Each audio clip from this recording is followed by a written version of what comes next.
So this is a good way to help bring your body back into its normal schedule. And then gradually build up to passing your knee back and forth from right to left between your right hand and your left hand, inhaling as your knee comes out to the side, exhaling as you pass it back across your body.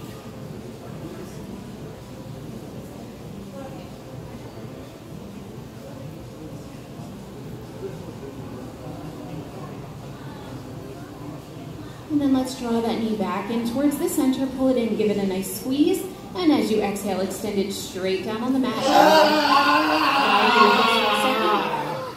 And then extend those arms straight back behind your head, reach for the wall behind you, coming into a nice full body stretch. Okay, now bend your knees, place the soles of your feet on the mat. We're gonna go into a gentle hip opener. It's really good to do right after a race within those first 2 to 4 hours.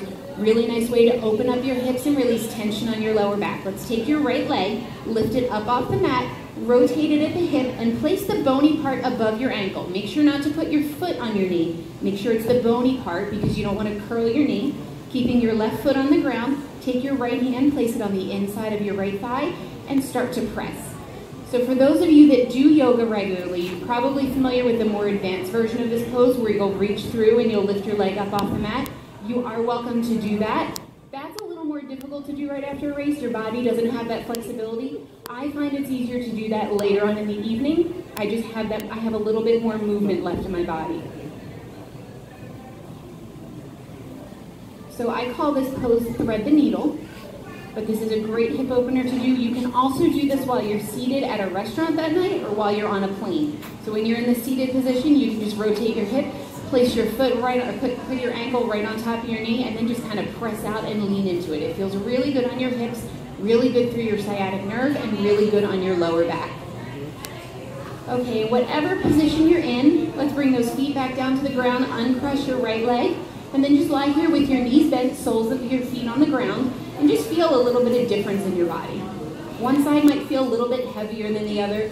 Your hips might feel a little bit more open. You might be able to feel that stretch.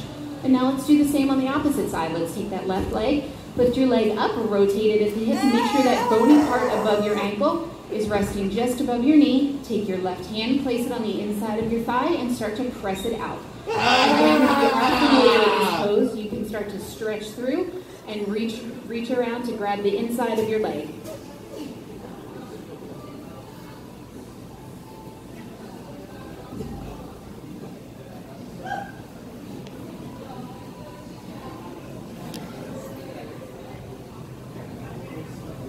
Again, feeling this in your lower back, feeling this through your sciatic nerve, feeling that nice relaxation in your mind as well.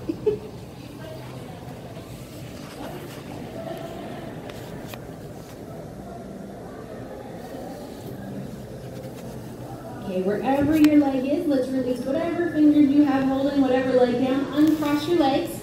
Bring the soles of your feet down onto the mat.